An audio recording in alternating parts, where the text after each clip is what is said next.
இல்லலாம் ஏதோ ஒரு படத்துக்கு போனோம் அப்படின்னா, முதல்ல யூடியூப்பை திறந்து யார் யாரெல்லாம் ரிவ்யூ கரெக்டாக சொல்லியிருக்காங்க, பப்ளிக் ரிவ்யூ எப்படி இருக்குது அப்படின்லாம் செக் பண்ணி தான் போவோம்.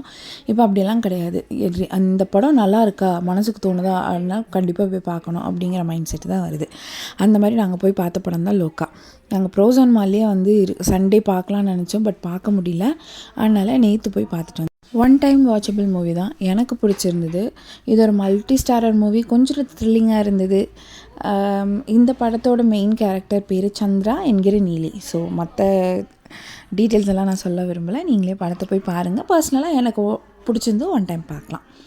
இதுக்கு முன்னாடி வீடியோலேயே ஸ்டால்ஸ் பற்றி சொல்லியிருப்பேன், பட் இந்த வாட்டி ஸ்டால் பற்றி சொல்ல போகிறது, நீங்கள் ஏதாவது ஸ்டால்ஸ் போட போகிறீங்க அப்படின்னா அந்த ஈவெண்ட் மேனேஜ்மெண்ட்டில் கொடுக்குற டேர்ம்ஸ் அண்ட் கண்டிஷனை கண்டிப்பாக படிங்க. இதில் இருக்கிறத படித்ததே எனக்கு நெஞ்சொலியே வந்துருச்சு. ஆக மொத்தத்தில் நீங்கள் இதை படித்து பாருங்கள் பாஸ் பண்ணி. இதில் எதுக்குமே அவங்க பொறுப்பெடுத்துக்க மாட்டாங்க. எத்தனை ஆட்கள் வருவாங்க, உங்களோட சேல்க்கு கன்ஃபர்மேஷன் கிடையாது, நீங்கள் கொடுத்துருக்கிற பொருளுக்கு எதுக்குமே கன்ஃபர்மேஷன் கிடையாது. திருட்டு போச்சுன்னா அவங்க பொறுப்பெடுத்துக்க மாட்டாங்க. நீங்கள் ஸ்டால் புக் பண்ணதுக்கப்புறமா அவங்க எந்த சேஞ்சஸ் பண்ணாலும் அதில் நீங்கள் எதுவுமே கேட்கக்கூடாது. இந்த மாதிரி நிறைய இருக்குது. அப்படி இருக்கும்போது நம்ம எதுக்கு தான் நம்ம ஸ்டால் போடணுங்கிற லெவலுக்கு நம்மளை ஃபீல் பண்ண வச்சிடுறாங்க. இன்ஸ்டாகிராம், யூடியூப் வந்து பார்க்குறனால நமக்கு லாபமாக இருக்கா இல்லையான்னு கேட்டிங்கன்னா தெரியாது. ஆனால் நிறைய அந்த அட்வர்டைஸ்மெண்ட் பண்ணுறவங்களுக்கு நிறைய லாபம் இருக்குது. ஏன்னா அதில் ஸ்க்ரோல் ஆனதை பார்த்தே ஒரு 3 பியூட்டி ப்ராடக்ட் வாங்கி வச்சுருக்கேன், இப்போ வரைக்கும் யூஸ் பண்ணாமல்.